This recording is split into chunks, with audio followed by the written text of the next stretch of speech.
एक नई वीडियो के साथ आज मैं फिर हाजिर हूं, आपका होस्ट दोस्त विक्रांत जोशी। आपका स्वागत करता हूं मेरे रिव्यू मास्टर में, जिसमें हमने क्या थे वर्ल्ड अफेयर्स और डिफेंस की दिन भर की टॉप खबरें। तो चलिए जान लेते हैं। बात करते हैं कनाडा और भारत के रिश्तों की। खालिस्तानी मूवमेंट, आपको पता है कनाडा में बहुत बढ़ता चला जा रहा है, पर इससे रिलेटेड खबर नहीं है। खबर ये है कि कनाडा ने ये कहा है कि हमने जो सबूत है वो इकट्ठा किए हुए। और कौन से सबूत है वो? उनका ये कहना है जो कनाडा के अंदर भारत के डिप्लोमेट्स थे, जो हाई कमीशन के डिप्लोमेट्स थे, उनकी जो कम्युनिकेशन होती थी उनको उन्होंने रिकॉर्ड किया, उनको ट्रैक किया, उस पर सर्विलांस रखा था और तब उससे ज़्यादा उनको पता चला है ये सारी चीज़ें। इसके अलावा उनका ये भी कहना था कि 5I, जिसमें कि US, Canada, UK, New Zealand, Australia शामिल हैं, इनका एक इंटेलिजेंस का पूरा ग्रुप है और इन्हीं देशों में से एक कोई देश है जिन्होंने इनकी इंटेलिजेंस में हेल्प करी है और ये बताया है कि भारत का हाथ है निज्जर को मारने में। मतलब वो सबूत नहीं दे रहे हैं, वो ये बता रहे हैं कि कहां से उन्होंने सबूत इकट्ठा करा हुआ है। एक्चुअल में कोई सबूत है ही नहीं। अगर वो होता तो भारत के पास देते और बताते और एक डोजियर देते कि भाई तुम्हारा ही हाथ है, जैसे कि भारत देता है इन खालिस्तानी जो टेररिस्ट हैं भारत में क्या क्या ये गड़बड़ी करते हैं, इनका एक डोजियर कनाडा और US के पास है। पर फिर भी इन दोनों ही देशों के द्वारा इन पर कुछ नहीं किया जा रहा है। वैसे तो किसी देश के द्वारा नहीं किया जा रहा है, पर वो भारत के खिलाफ बोल भी नहीं रहे हैं। पर यहाँ पर US और कनाडा भारत के खिलाफ बोलने का प्रयास कर रहे हैं, जिसमें से कनाडा तो प्रमुख तौर पे है। US छुपे तौर पे अपना उल्लू यहाँ पर सीधा कर रहा है। आपको पता है कि कनाडा एक तरह से US का एक्सटेंशन ही माना जा सकता है। कनाडा की अपनी कोई बहुत बड़ी फौज होती नहीं है, US ही उनकी हर चीज में हेल्प करता है, इंटेलिजेंस में भी। इस इंटेलिजेंस से रिलेटेड ही एक खबर ऐसी निकलकर सामने आई है। हिंदुस्तान टाइम्स में यह बताया गया है कि किस प्रकार से पन्नू, जो कि US और कनाडा का डुअल सिटीजनशिप रखता है, उसके खिलाफ काफी डोजियर दोनों ही देशों को दिए गए, पर उस पर कुछ नहीं हुआ। इस पर इंडिया के इंटेलिजेंस चीफ के द्वारा CIA के चीफ से यह भी तक कह दिया गया है कि उस पर कार्रवाई इसलिए नहीं हो रही है, तभी नहीं हो सकती है कार्रवाई जब कितना डोजियर हमने दिया है कि वो CIA का एजेंट हो। यानी कि हमारे इंटेलिजेंस में ये सुबकाहट है या हमको पता है कि जो पन्नू है वो CIA का एजेंट है और उसका इस्तेमाल CIA कर रही है, इसीलिए उस पर कोई भी कार्रवाई नहीं की जा रही है। हमारे इंटेलिजेंस चीफ के द्वारा ये कहा गया, ऐसा हिंदुस्तान टाइम्स में निकल कर आया है कि पन्नू के द्वारा हिंदुओं को मारने की धमकी, हमारे झंडे को जलाना, ये सारी चीजें की जाती हैं, पर उस देश के द्वारा कुछ नहीं कहा जाता है। इसका मतलब साफ है कि CIA अपना उल्लू सीधा करने के लिए और भारत में कोई ना कोई गतिविधि होती रहे, भारत में आग लगी रहे, इस कारण से पन्नू का इस्तेमाल कर रही है, इसीलिए उस पर कुछ भी कार्रवाई नहीं की जाती है। और एक बात इस तरह से सही भी लगती है कि पन्नू या दूसरे खालिस्तानी टेररिस्ट जिस प्रकार से मारे जा रहे हैं, पन्नू पे कोई भी हस्तक्षेप नहीं होता। साथ ही साथ उसको तो सिक्योरिटी मिली रहती है। अगर हम लोग कनाडा की बात कर ले, US की बात कर ले, तो उसको वहां की ऑफिशियल सिक्योरिटी भी प्राप्त है। तो ये किस प्रकार की चीजें हो रही हैं, आप कमेंट बॉक्स में जरूर बताइएगा। अच्छा, भारत की तरफ से जो कनाडा के डिप्लोमेट को एक्सपेल किया गया था, उसका नाम आप जान ही गए होंगे, ओलिवर सिल्वेस्ट्रे है और ये कनाडा के इंटेलिजेंस चीफ का स्टेशन हेड है जो कि भारत में था। इसके द्वारा कहा जा रहा है, जब इसको एक्सपेल कर दिया गया है और ये शायद अपना बोरिया बिस्तर बांधकर बाहर भी निकल चुका है, इसके द्वारा भारत के अंदर खालिस्तानी सेपरेटिस्टों के साथ मिलकर, कुछ किराए के गुंडों के साथ मिलके भारत के अंदर जो अंड-बंड तरीके की खालिस्तानी मूवमेंट या उससे रिलेटेड हत्याएं या उससे रिलेटेड फिरौती, जो भी चीजें होती हैं, ये सभी इस चीज को देखता था। इसीलिए इसको भारत से भगाया गया है ताकि ये इस तरह की चीजें भारत के अंदर ना कर पाए। और भारत की तरफ से ये एक जवाब भी था जिस प्रकार से कनाडा ने हमारे इंटेलिजेंस चीफ को वहां से हटाया था या एक्सपेल किया था। तो कुल मिला के अभी तक भारत की तरफ से टिट फॉर टैट की जो डिप्लोमेसी है वो कामयाब हो रही है।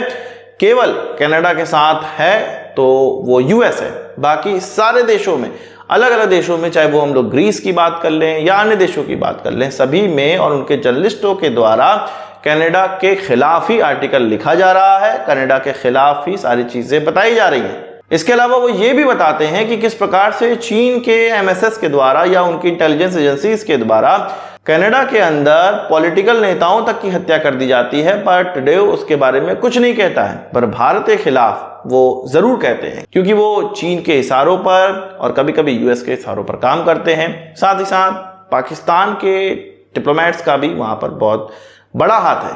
कुल मिला के भारत को परेशान करने के लिए अलग अलग देशों के द्वारा इस तरह की चीजें करवाई जाती हैं और जो भारत को परेशान कर सकते हैं। वहाँ के जो पॉलिटिकल नेता हैं, वहाँ के जो डिप्लोमेट्स हैं, वो इनका इस्तेमाल करके भारत पर या भारत की जो इंटेलिजेंस है उस पर कार्रवाई करते हैं या उस पर एक तरह से आरोप लगाते हैं और पैसे बटोरते हैं इन सब जो दूसरे देश हैं उनके द्वारा। बात चीन की आ गई है तो एशियन गेम्स की बात कर लेते हैं जो कि चीन के अंदर हो रहा है। वहां पर हमारे 3 वुशु के खिलाड़ी थे जिनको कि वीजा नहीं दिया गया है और ये अरुणाचल प्रदेश से संबंधित है, वहीं के खिलाड़ी थे। सभी वुशु के जो पूरी टीम जा रही थी उसमें जो 10 खिलाड़ी थे उनमें 7 के वीज़ा आ गए, 7 के बोर्डिंग पास हो गए, पर इन 3 खिलाड़ियों के नहीं हुए। और इसका मतलब साफ साफ ये है कि चीन ने इनको वीज़ा नहीं दिया या चीन ने इनको अपने देश में आने के लिए अनुमति नहीं दी है। ये दूसरी बार हुआ है जब इस तरह से इन खिलाड़ियों के साथ भेदभाव हुआ है। हमारे जो खेल मंत्री हैं उनका ये कहना है कि वो इस जो एशियन गेम है उसके लिए चीन नहीं जाएंगे, एक प्रोटेस्ट की तरह वो ये कर रहे हैं। आपका क्या कहना है इस चीज पर कमेंट बॉक्स में हमें जरूर बताइएगा। अभी कनाडा के एक पप्पू की बात हुई, अब हम लोग बात कर लेते हैं विश्व के दूसरे कोने की पप्पू की, जो कि यूक्रेन का पप्पू है। अब 2 पप्पू आपस में मिल गए हैं। यूक्रेन का पप्पू पहुंचा है कनाडा, उसका स्वागत कनाडा के पप्पू के द्वारा किया गया, ये तो अच्छी बात है। पर यूक्रेन के पप्पू के द्वारा एक पप्पूगिरी वाली हरकत की गई है या उसके मैनेजमेंट या उसके एडमिनिस्ट्रेशन के द्वारा की गई है। एक वीडियो निकाला गया यूएन जनरल असेंबली में, जहां पर सभी राष्ट्रीय अध्यक्ष या उनके मतलब राष्ट्र के रिप्रेजेंटेटिव भाषण दे रहे हैं। तो पप्पू का भी नंबर आया, यूक्रेन के पप्पू का भी नंबर आया। उसके द्वारा जो भाषण दिया गया उसमें बहुत ढेर सारे लोग नहीं बैठे थे, पर बहुत ढेर सारे लोग बैठे हैं और वो सुन रहे हैं। इस चीज को दिखाने के लिए यूक्रेन की तरफ से एक वीडियो बनाया गया। ये वीडियो एक फोर्स्ड वीडियो था और इसका अंदाजा हमें इस चीज से चलता है कि जब भीड़ की वीडियो दिखाई जा रही थी तो उसमें खुद जेलेंस्की यूक्रेन का पप्पू बैठा हुआ था और इस सब चीजों को नोटिस किया गया और तब यूक्रेन की थू-थू हुई है कि भाई इस तरह की वीडियो क्यों बना रहे हो, अपने राष्ट्रीय अध्यक्ष के सामने इतनी बड़ी भीड़ क्यों दिखा रहे हो कि उसको सुनने के लिए इतने लोग आए हैं। एक्चुअल में बहुत ही कम लोग वहां पर पहुंचे थे। बात कर लेते हैं हमारे अवाक्स की या airborne early warning and control system की।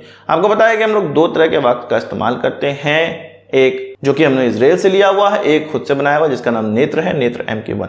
अब नेत्र MK2 पर भी काम चल रहा है, आपको पता होगा। इसके लिए A321 एयरक्राफ्ट को, पुराने एयरक्राफ्ट को मॉडिफाई किया जाएगा DRDO के हिसाब से, ताकि उसमें जो रडार है और पूरा सर्विलांस का सिस्टम लगाया जा सके।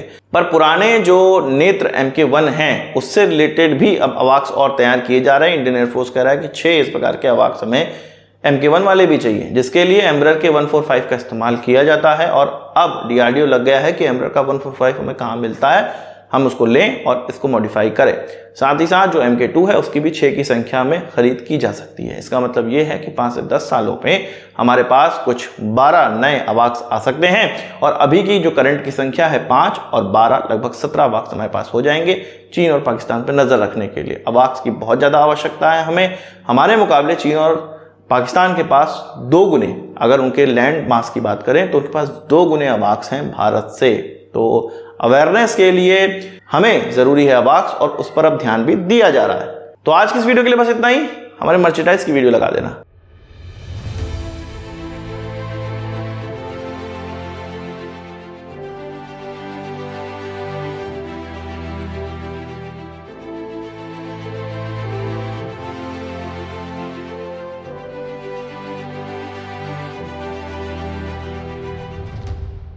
तो आशा करता हूं आपको वीडियो पसंद आई होगी, आप उसको एक बड़ा थम्स से जरूर देंगे। इस वीडियो संबंधित सवाल सुझाव कमेंट बॉक्स में जरूर लाइएगा और यदि आपने हमारे चैनल सब्सक्राइब नहीं किया उसे भी कर लीजिए, क्योंकि हम इस प्रकार की वीडियो लाते रहते हैं। नमस्कार, थैंक यू, जय हिंद।